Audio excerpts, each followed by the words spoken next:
10월 10일 살아계신 하나님의 말씀 예레미야 8장 1절부터 21절 말씀으로 가을역에서라는 제 말씀 드립니다. 여름은 가고 추수할 때가 됐는데 추수할 것이 없으면 어쩌지요?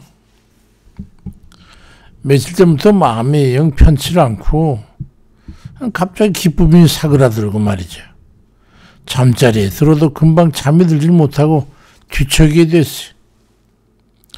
교통사고 후유증 가는 그 생각도 들고 내 자신이 모르는 어떤 무슨 걱정거리가 있는 건가 하는 생각이 들어가지고 들춰보게 됐습니다.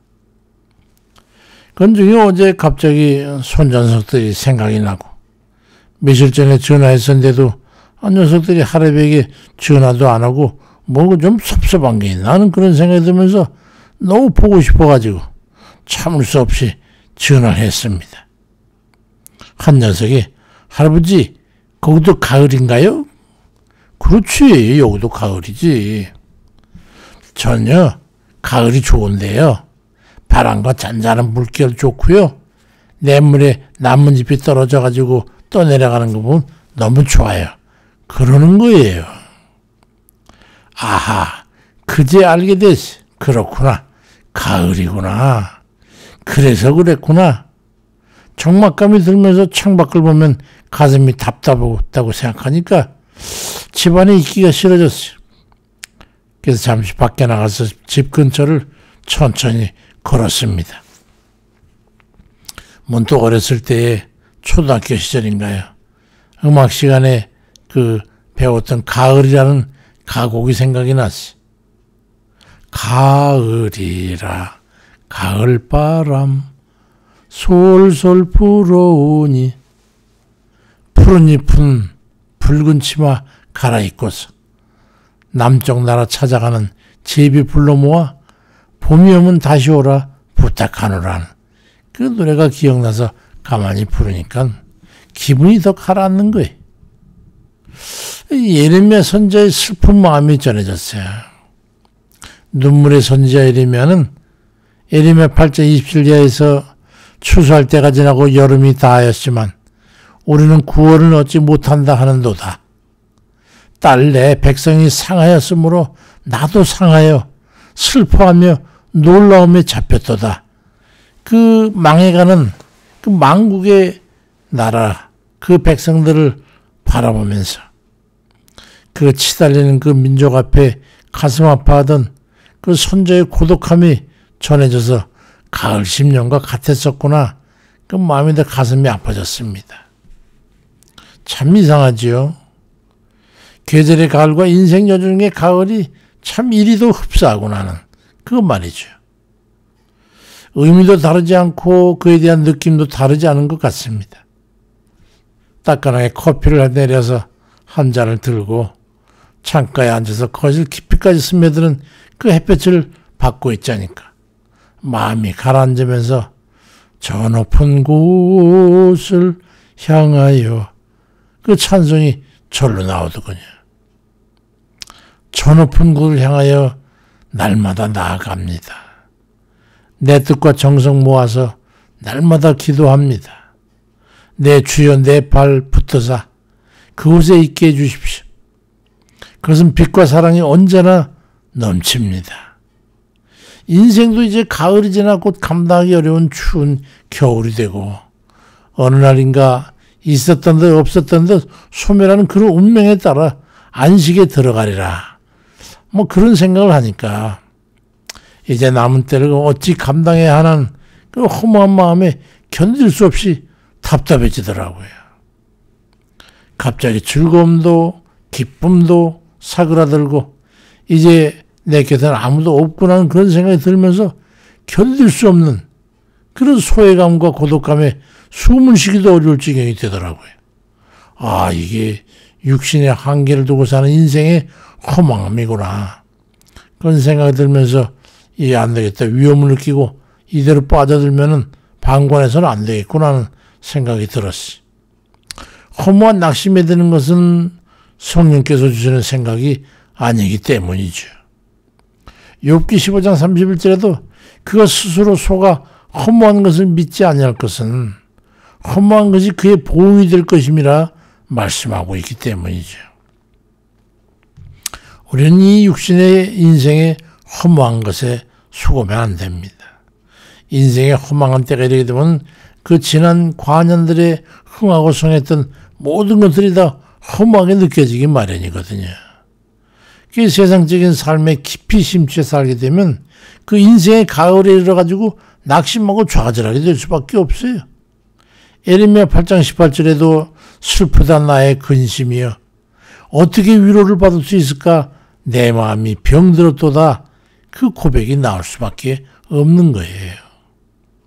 그래서 일찍이 하나님 앞에 우리는 공고히 서야 되는 겁니다. 인생의 곤고한 날이 그리 멀지 않습니다. 우리 아들이 며칠 전에 와가지고 제게 그런 말을 하더군요. 아버지, 제가 벌써 40이에요. 사는 날이 그리 길지 않다는 것을 알겠더군요. 그 말이 맞습니다. 시편 94편 11절에도 여호와께서는 사람의 생각이 허무함을 아시느니라 말씀합니다. 그래서 전도 12장 1절 이하에 보니까 너는 청년의 때에 너의 창조주를 기억해라. 곧 곤고한 날에 이르기 전에 아무 세상 낙이 없다고 할 그 해들이 가깝기 전에 해와 빛과 달이 별들이 어둡기 전에 비 위에 구름이 다시 일어나기 전에 그렇게 하라고 말씀합니다. 하나님을 기억하고 살아라. 인생의 날은 기대하는 것만큼 그렇게 길지 않다는 것을 우린 잘 알고 있지 않습니까? 봄인가 하면 여름이고 여름인가 하면 가을이고 겨울입니다. 가을은 쓸쓸하고 허무하고 고독하죠. 겨울이야도 말할 것도 없죠. 그래서 소망을 하나님께 두고 살아야 하는 겁니다. 언제나 변함없으신 하나님의 은혜에 잇대어서 살아야 이생의 가을과 겨울을 이겨낼 수가 있어. 아무 낙이 없다고 할 날은 그리 머지않아서 금방 문 앞에 들이오게 된다는 걸 잊지 말아야 합니다. 기도 시간이 늘어났습니다. 제게도. 아버지 앞에 하소연도 하고 감사도 드리고 아직도 남아있는 길을 어떻게 걸어야 할지도 물어드려야 되고 힘들고 난감한 마음과 연약한 육신의 운영을 무사히 도모하기 위해서 그리고 또 책임지고 있는 중보하는 이들을 위해서 주님께 이런저런 말씀드리다 보니까 자연적으로 시간이 늘어가는 것 같습니다. 우리는 주를 의지 않고서는 견딜 수가 없어요. 손자석들이 삼촌 숙모가 아이를 갖다는 소식을 들은 모양이에요. 할아버지, 다른 손자가 생겨도 우리를 사랑해 줄 거죠? 전 순간에 마음이 시려지더라고요. 그래서 동이야, 할아버지는 말이야, 우리 손자를 세상에서 제일 그리고 가장 사랑한단다. 할아버지 그렇죠? 그럼 아버지 하나님께서도 말이죠. 우리가 의지하고 사랑하고 맡겨드리고 살면 하나님께서 기뻐하시는 거 잘 아시잖아요. 이 모진 가을 겨울을 지나면서 기도로 그리고 묵상으로 주님께 더 가까이 다가가는 그런 성도 여러분 되시기를 주의 이름으로 축원드립니다.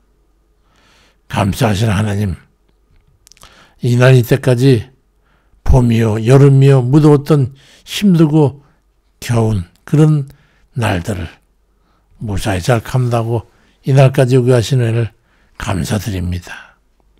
하나님, 돌아보니 벌써 가을이 왔어요. 겨울도 곧 닥칠 줄로 보게 됩니다. 아버지, 우리 인생을 주님 많이 사랑해 주셔서 힘 주시고 능력 주시고 보호하시고 인도하셔서 여기까지 오게 하셨사온데 남은 날도 얼마일지 모르지만 주님 함께 해주시고 동행하시면서 붙잡아 주세요. 낙심되고 또 실망되고 할 때도 있지만 저는 이제는 오직 주만 의지하고 주만 예배 다 맡기고 주만 생각하고 감사드립니다. 아버지, 병든 육신들 아버지께서 붙잡으시고 낫게 해주세요. 아직도 때가 있으면 삶의 능력을 주세요. 그리고 삶에 찌든 모든 문제들, 궁핍함과 또 주님 난감한 문제들과 또 주님 여러 가지 걱정 근심스러운 일들과 놓고 기도하는 이들 아버지께서 기억하셔서 그들이 힘 주시고 우리 주님의 능력 주셔서 그 삶을 잘 감당할 수 있도록 하나님 도와주세요. 아버지, 시간마다 주님 앞에 엎드려 고민하고 또 걱정하며 또 주님 어찌할 바를 알지 못해서 기도하는 이들 주님께서 다 아시죠? 내 백성 내가 눈동자같이 주께서 기억하시고 지켜주실 줄 믿사오니 그들의 간구를 들어주시고 응답해 주옵소서. 감사를 드리고 예수 그리스도의 이름으로 기도드립니다. 아멘입니다.